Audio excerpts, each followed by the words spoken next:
Future healers, welcome back to my channel. तो आज हम पढ़ने वाले हैं मल। एज वी नो, दोष धातु मल मूलम ही शरीरम। दोष धातु और मल ये क्या है? शरीर का मूल है। तो मल के बारे में पढ़ना भी इम्पॉर्टेंट है। So without wasting time let's get started. तो मल की निरुक्ति में पहला पॉइंट बताया है मृज्यते शोधयते इति मलः। मतलब मल किसे कहते हैं? जो शरीर को निर्मल करता है और शरीर को शोधित करता है, उसे शुद्ध करता है, उसे क्या कहते हैं? मल कहते हैं। नेक्स्ट बोला है आचार्य शारंगधर ने क्या कहा है? मलिनीकरणान मलाहा। मतलब क्या हो गया? जो शरीर को मलिन करे उसे क्या कहते हैं? मल कहते हैं। मतलब जो शरीर को मलिन करता है, गंदा करता है, उसे क्या कहते हैं? मल कहते हैं। आगे अष्टांग संग्रह ने क्या बताया है? मलिनीकरणाद आहार मलत्वान मला। मतलब क्या हो गया? जो शरीर को मलिन करे। उन्होंने 2 पॉइंट बताए कि मतलब जो शरीर को मलिन करे, शरीर को गंदा भी करता है, तथा जिसकी उत्पत्ति आहार से होती है। जिसकी उत्पत्ति किससे हो रही है? आहार से होती है। आहार से मल की उत्पत्ति होती है, उसे क्या कहते हैं? मल कहते हैं। उसके बाद आचार्य चरक ने मल के 2 भेद बताए हैं।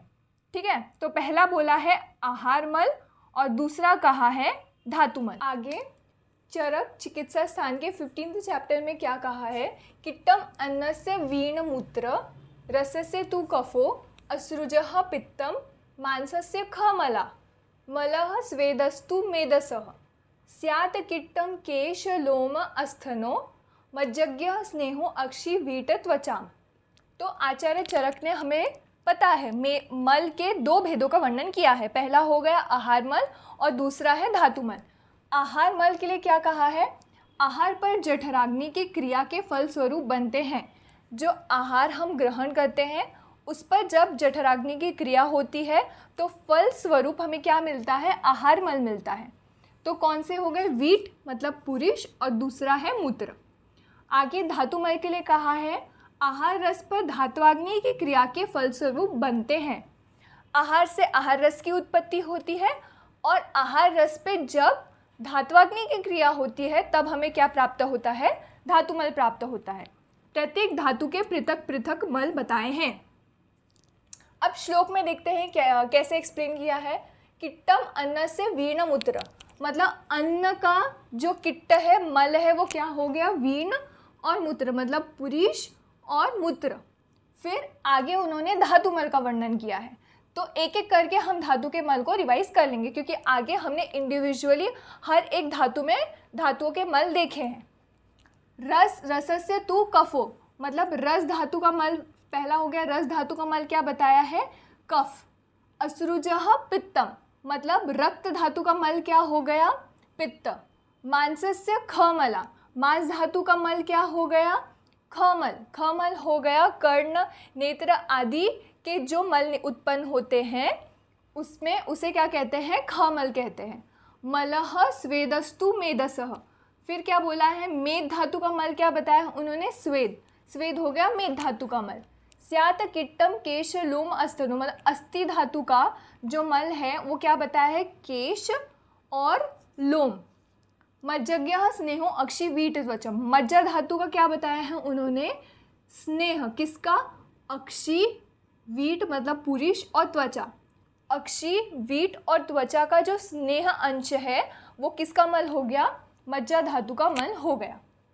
आगे आचार्य सुश्रुत ने क्या कहा है? वीण मूत्र आहार मलः।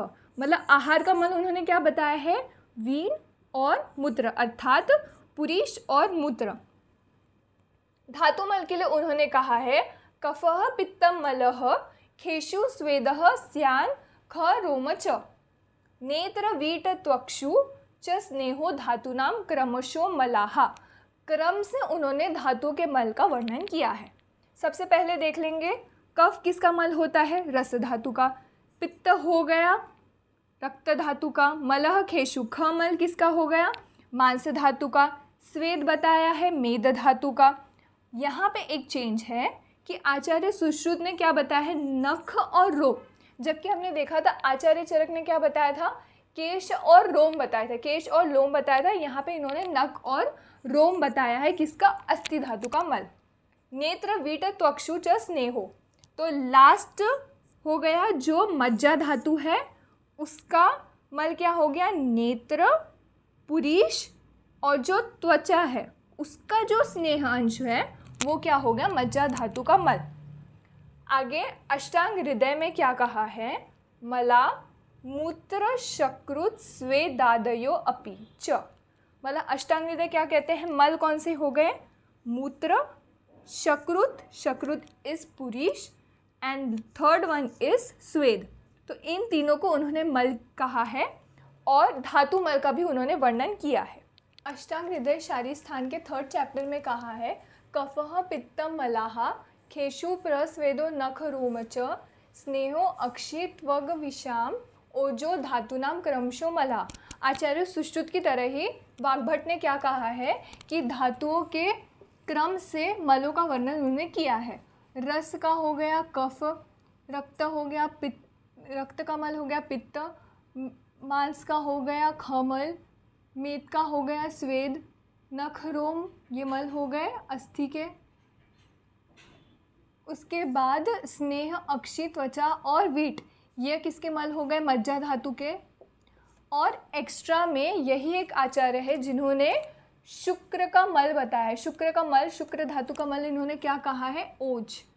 ओज शुक्र का मल बताया है, ठीक है, शुक्र धातु का मल।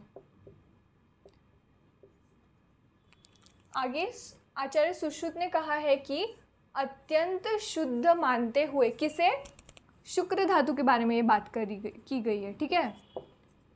शुक्र धातु को अत्यंत शुद्ध मानते हुए उसमें मल का अभाव बताया है।